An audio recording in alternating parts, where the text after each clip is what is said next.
So we're coming together after having a kind of unusual class, especially for the second class of the module, in which we were really being in the moment of the interaction. And Gray and Abby and a couple of others of you said, well, at first you felt like, what's going on here, or something like that, and then sort of focused yourselves and said, oh, this is what we're doing. Is this what we're doing? And something changed. So it gives us this wonderful opportunity to talk about not only the structures or the things that we know or the skills of focusing oriented therapy, but something that is much more amorphous. Gray used the word amorphous. It's much more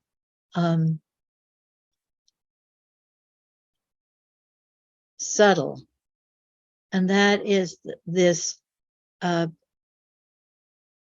attitude of FOT, which is the sort of background and sometimes foreground of what we're doing as therapists. Again, after reading the following excerpt from On Client-Centered and Experiential Psychotherapy, an interview with Eugene Genlin, I suggested to Lynn that it seemed he was describing yesterday's class. Shall the teacher present information, or shall the teacher make discussion, or shall the teacher do both, or whatever? It's still in the old form, as if there has got to be a structure. A class has to be this, or this, or this. And clearly, we are going to have a different kind of structure in which the people there will participate in changing it as they need it each time. So the whole issue of structure, what is structure? Jean is saying it's still in the old form if we decide to have a discussion or we decide to share skills or information. And what that old way that we think of structure, I think, is inevitable, right? We have to have, as teachers or therapists or holders of a group, we have to have a kind of map, a kind of sense of where we're going.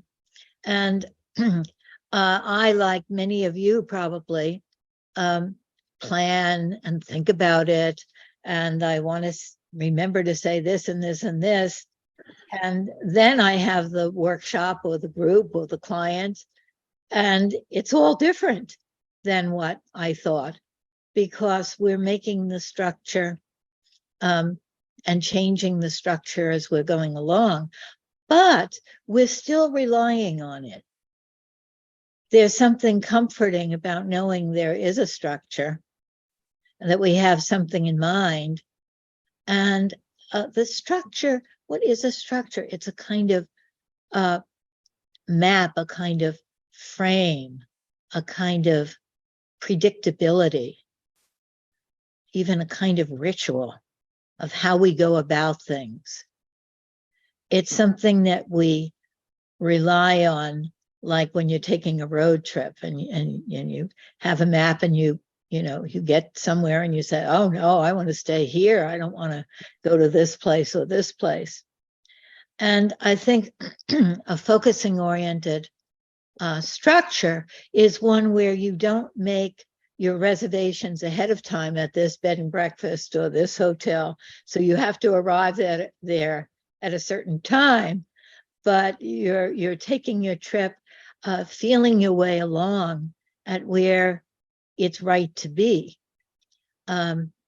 So a structure is a way of thinking about what we're doing together. It's relying on a kind of intention of a path. But then a focusing oriented structure is one that is changing as we're going along. It's not one that is rigidly held. I want to, 2 weeks ago, I want to share my experience with you.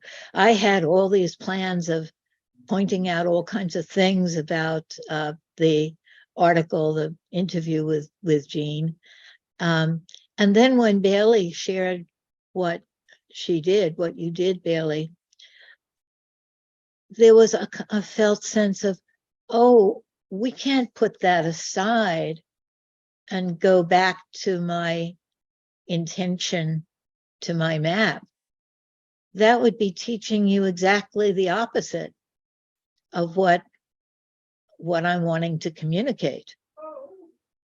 I think that one of the things that is so precious to me is that focusing oriented therapy is not a collection of techniques.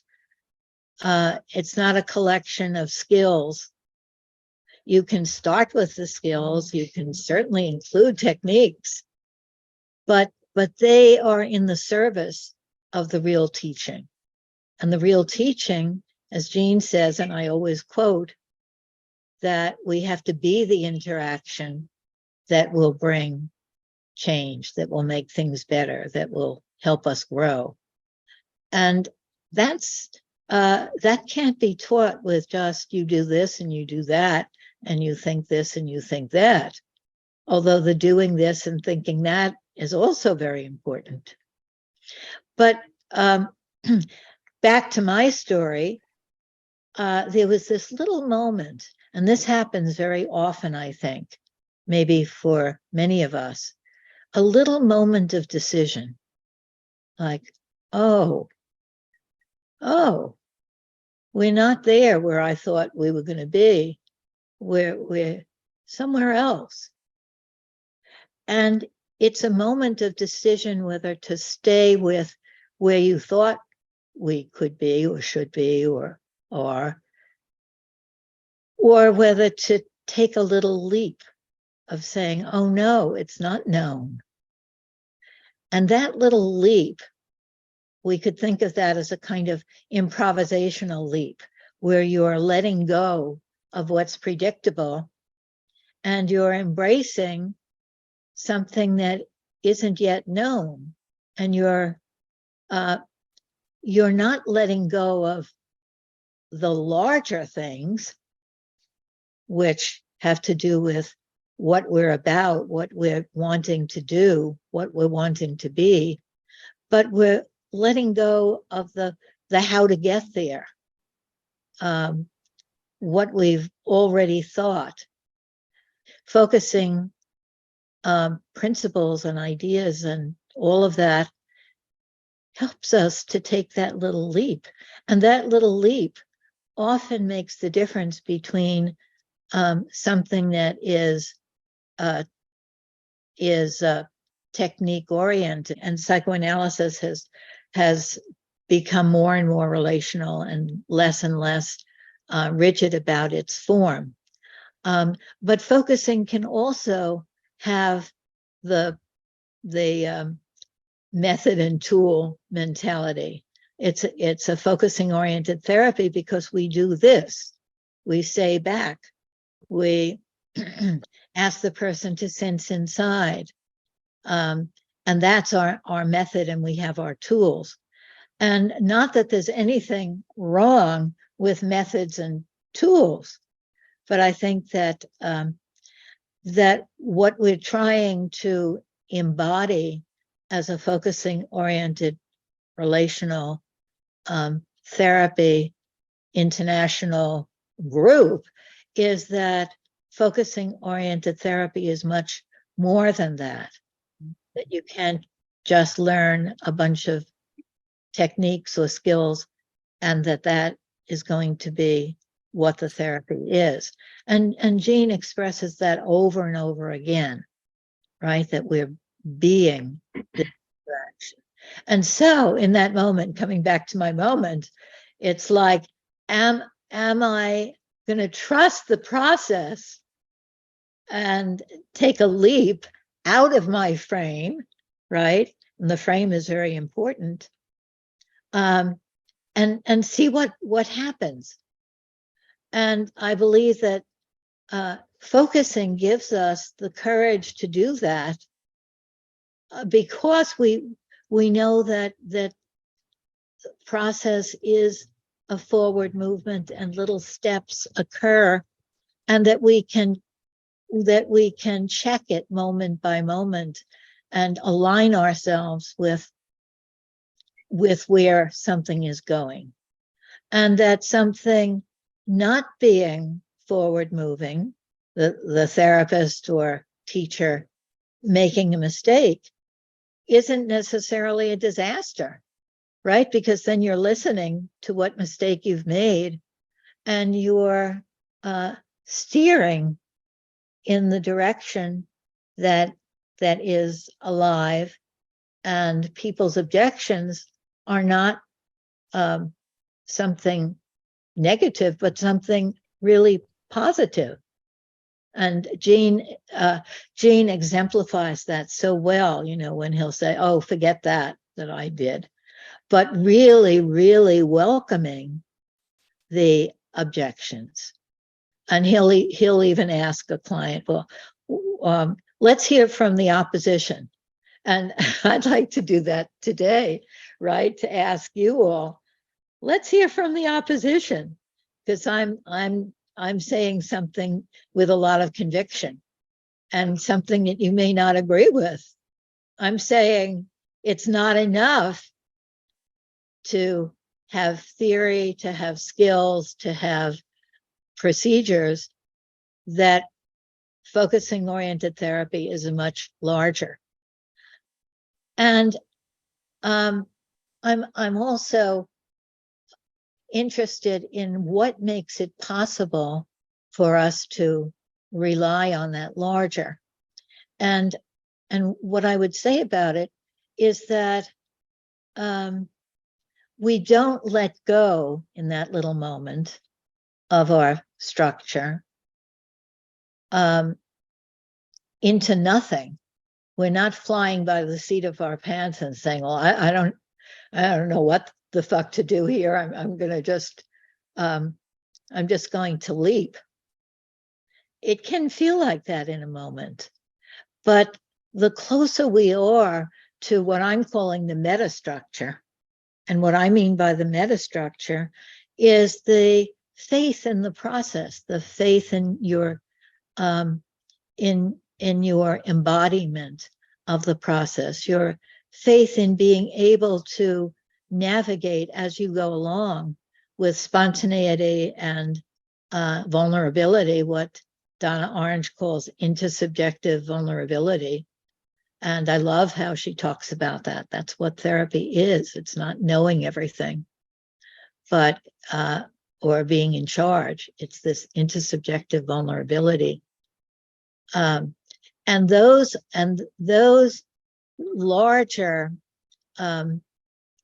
larger perspectives, intentions, ways of being hold us in being able to let go of the structures that we rely on at moments, and knowing that we'll come back to them. The structures that we rely on, we don't let go of forever. That's why I was all, I wanted to make all of the points about about what can we learn from last week, right? I'm coming back to a structure in myself. And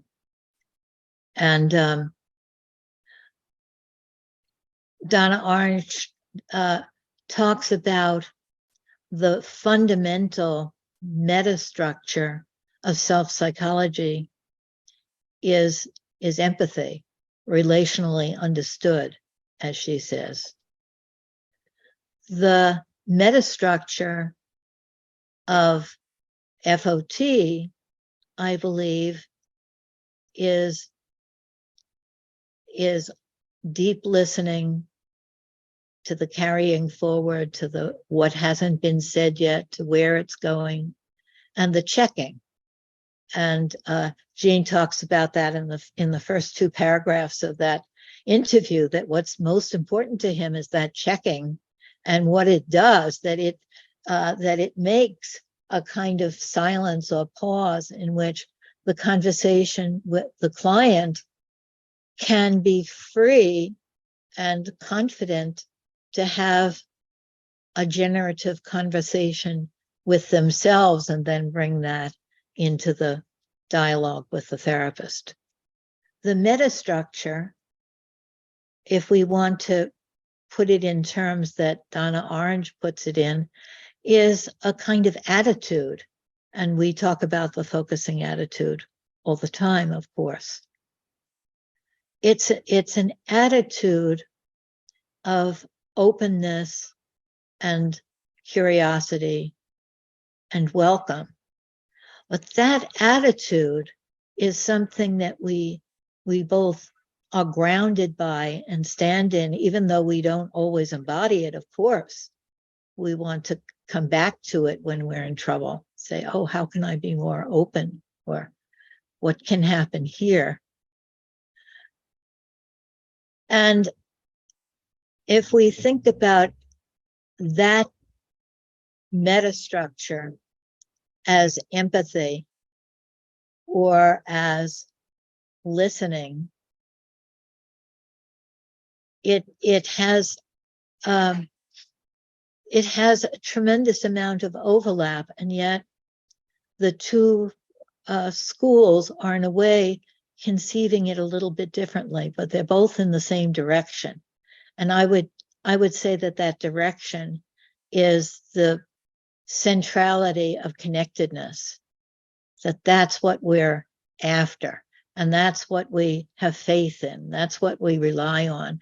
Maybe we don't have it. Maybe we're despairing of it, but we have a sense that we're going to put our eggs in that basket. The difference with the way that Donna Orange and the relational self-psychologists would talk about it, and the way Gene Genlin talks about it, is that for the psychoanalytic community, connectedness is, I love the way Richard Geist puts that. It's being an alive presence in each other's lives, an alive presence in each other's lives. And you could feel when what you're doing is making that presence, that connectedness more, and you can feel when it's making it less, when you're further away from it, and you're sort of trying to navigate that.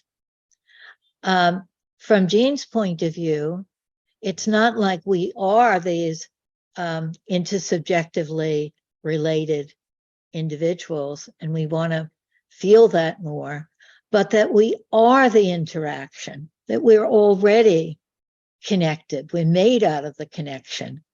And then we can rely on the connection that we're made out of to feel into it. And so there's a whole other philosophical step of